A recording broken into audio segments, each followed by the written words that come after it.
اور آپ جانتے ہیں کہ ان دنوں میں ایک اہم ترین عبادت تو وہ ہے جو حاجی مینا میں، مزدلفہ میں اور میدان عرفات میں اور مکہ مکرمہ میں ادا کرتے ہیں، یعنی حج کرتے ہیں۔ لیکن جو حضرات حج پر نہیں گئے، ہم اور آپ، تو اللہ تعالی ہمیں بھی حج آسان فرما دے اپنے فضل و کرم سے۔ لیکن اگر ہم اپنے اپنے علاقوں میں ہیں، حاجی نہیں ہے، تو قربانی کی عبادت ہم ادا کر سکتے ہیں۔ اور قربانی جو ہے وہ مالدار کے اوپر واجب ہے امام ابو حنیفہ رحمہ اللہ کے نزدیک، اور باقی جتنے امام ہیں، امام مالک، امام شافعی، امام احمد ابن حنبل، حتیٰ کہ امام ابو یوسف اور امام محمد رحمہ اللہ، ان کے نزدیک یہ سنت مؤکدہ ہے۔ گویا اکثر ائمہ کے نزدیک یہ سنت مؤکدہ ہے، اور امام ابو حنیفہ رحمہ اللہ کے نزدیک واجب ہے، مگر کوئی اتنا فرق نہیں ہے۔ وجہ یہ کہ سنت مؤکدہ جو ہے وہ بھی لازماً کرنی ہی ہوتی ہے، جیسے فجر کی 2 سنتیں لازماً آپ نے پڑھنی ہیں فرض نماز کے ساتھ، اسی طریقے سے یہ جو قربانی ہے یہ جمہور علماء کے نزدیک سنت مؤکدہ ہے، یعنی تاکید ہے اس کی، اور امام ابو حنیفہ رحمہ اللہ کے نزدیک واجب ہے۔ نبی کریم صلی اللہ علیہ وسلم مدینہ منورہ میں 10 سال رہے، لیکن حدیث موجود ہے مشکات کے اندر کہ آپ نے 10 سال مدینہ میں گزارے، یضحی، اور ہر سال آپ قربانی کرتے تھے، ہر سال آپ قربانی کرتے تھے۔ تو یہ قربانی کرنا نبی کریم صلی اللہ علیہ وسلم کی سنت مؤکدہ ہے۔ اور ایک روایت میں یہ ہے کہ ما عمل ابن آدم من عمل یوم النحر احب الی اللہ من احراق الدم، کہ 10 تاریخ کو آدمی کوئی عمل ایسا نہیں کر سکتا جو قربانی سے بڑھ کر ہو۔ 10 تاریخ کو قربانی کے دن میں افضل ترین امر جو ہے وہ قربانی کرنا ہے، احراق الدم یعنی خون بہانا۔ آج کل بعض لوگ کہتے ہیں کہ جی جتنے پیسے قربانی میں ہیں کسی غریب کو دے دیے جائیں۔ تو عجیب بات یہ کہ پورے سال ان کو کبھی خیال نہیں آتا کہ غریبوں کو پیسے دینے چاہیے، چنانچہ 60-70 ہزار روپے کا موبائل بھی لے لیں گے، اور جناب فرنیچر بھی لے لیں گے، اور سارے جو دنیا کی نعمتیں ہیں سارا سال استعمال کرتے رہتے ہیں، نہ تو شکر کی توفیق ہوتی ہے نہ غریبوں کا خیال آتا ہے۔ لیکن جب جناب 10 تاریخ آتی ہے قربانی کی اور مسئلہ یہ معلوم ہوتا ہے کہ بھئی قربانی کرنا سنت مؤکدہ ہے اور واجب ہے، اب فوراً غریبوں کا خیال آ جاتا ہے۔ تو سوال یہ کہ آپ کو غریبوں کا خیال صرف یہ 10 تاریخ کو ہی کیوں آتا ہے؟ آخر پورے سال جو ہے غریبوں کا خیال کیوں نہیں آتا؟ معلوم ہو کہ آپ کا مقصد کوئی غریبوں کی مدد کرنا نہیں ہے، بلکہ آپ کا مقصد قربانی سے اپنی جان چھڑانا ہے۔ ورنہ تو غریبوں کی مدد تو اس طریقے سے بھی ہو سکتی ہے کہ آپ عمدہ بکرا لیں یا گائے میں حصہ لیں، قربانی کریں، قربانی کر کے آپ سارا گوشت غریبوں میں تقسیم کر دیں، ان کو بہت فائدہ ہوگا، گوشت ان کو مل جائے گا۔ مگر آپ یہ بھی کرنے کے لیے تیار نہیں ہیں، آپ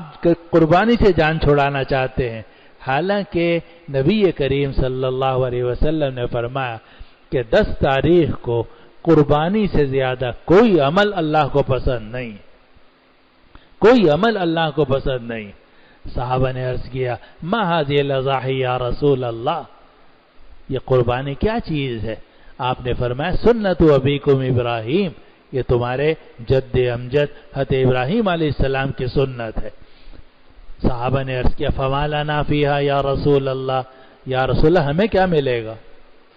ہمیں کیا ملے گا؟ آپ نے فرمایا بکل شعرۃ حسنہ، ہر بال کے بدلے میں ایک نیکی ملے گی،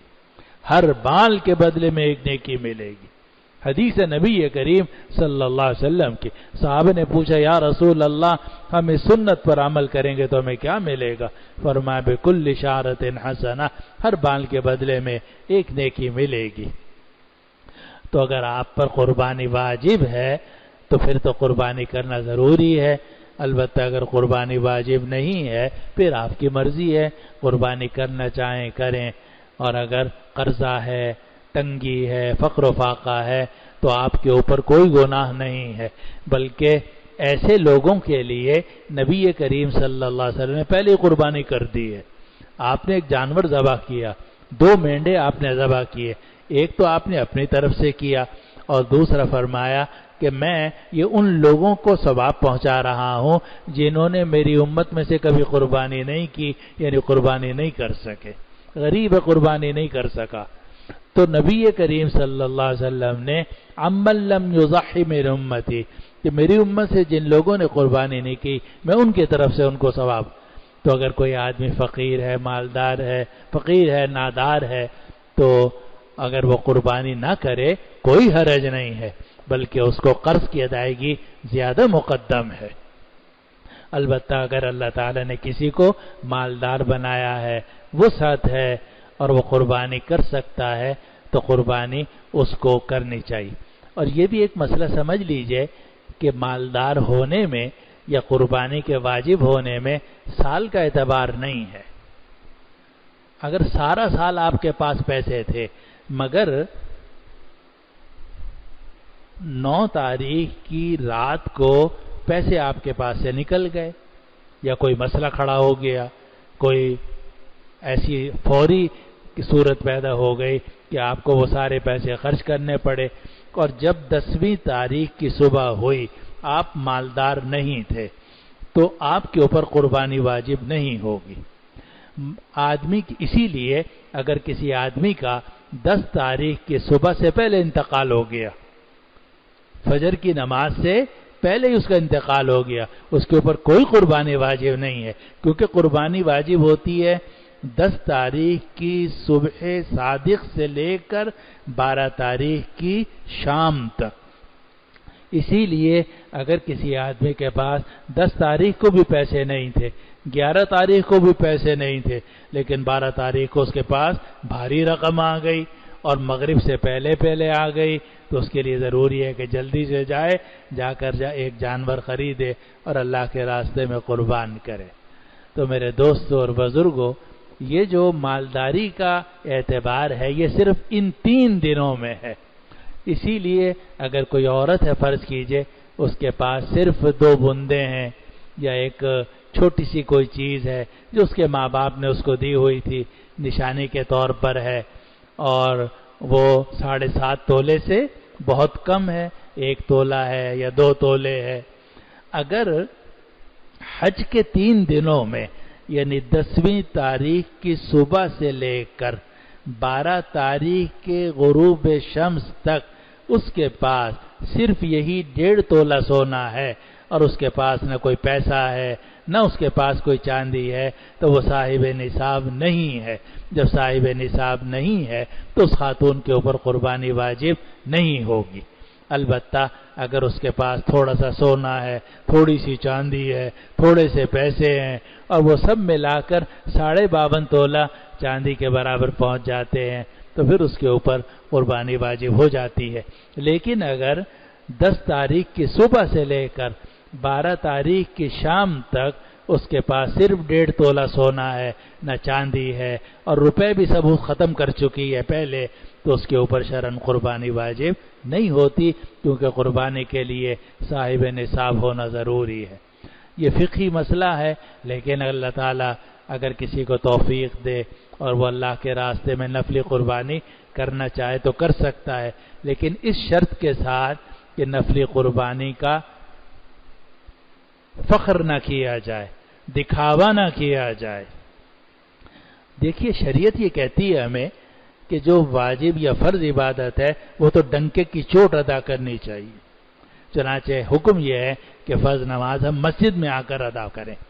لیکن جب ہم نفلیں پڑھتے ہیں تو نفلوں کے بارے میں شریعت یہ کہتی ہے کہ جتنا آپ ان کو گھر جا کر چھپ کر کمرے میں پڑھ سکیں زیادہ بہتر ہے۔ اسی لیے نبی کریم صلی اللہ علیہ وسلم تہجد کی نماز مسجد نبوی میں نہیں پڑھتے تھے، آپ اپنے حجرے میں پڑھتے تھے، کمرہ بند کر کے آپ ہوتے تھے، اور حضرت عائشہ رضی اللہ عنہ یا ازواج مطہرات میں سے کوئی ہوتے۔ اسی طرح واجب قربانی تو آپ ڈنکے کی چوٹ کر سکتے ہیں، لیکن نفلی قربانی وہ تو نفلی ہے، اس کے اندر فخر کرنا، دکھاوا کرنا اور لوگوں پہ اظہار کرنا کہ میں نے اتنے بکرے کیے ہیں، اتنے حصے کیے ہیں، یہ سب نفلی عبادت کے اندر ریا ہے، تفاخر ہے، دکھاوا ہے، اور اس سے آپ کی قربانی کا جو ثواب ہے وہ بھی سارا کا سارا ضائع ہو جائے گا۔ اللہ تعالیٰ کے ہاں عبادت وہ قبول ہوتی ہے جو محض اللہ تعالیٰ کی رضا کے لیے کی جائے، جس میں دکھاوا اور تفاخر نہ ہو۔ اور جب یہ آپ قربانی کریں تو جیسے میں نے عرض کیا کہ اپنے غریب پڑوسیوں، غریب رشتہ داروں کا بھی خیال کریں، ایسا نہ ہو کہ سارا بکرا آپ کے ڈیپ فریزر میں پہنچ جائے۔ آپ اس کے 3 حصے کریں، ایک حصہ خود کھائیے، ایک حصہ رشتہ داروں کو کھلائیے، ایک حصہ جو ہے غربا، فقراء، مساکین تک پہنچائیے جن کا آپ کو قربانی کے زمانے میں بہت خیال پیدا ہوتا ہے۔ اللہ تعالی ہم سب کو اپنی رضا کے مطابق ان دنوں کے گزارنے کی توفیق عطا فرمائے۔ اور آپ جانتے ہیں کہ ان دنوں میں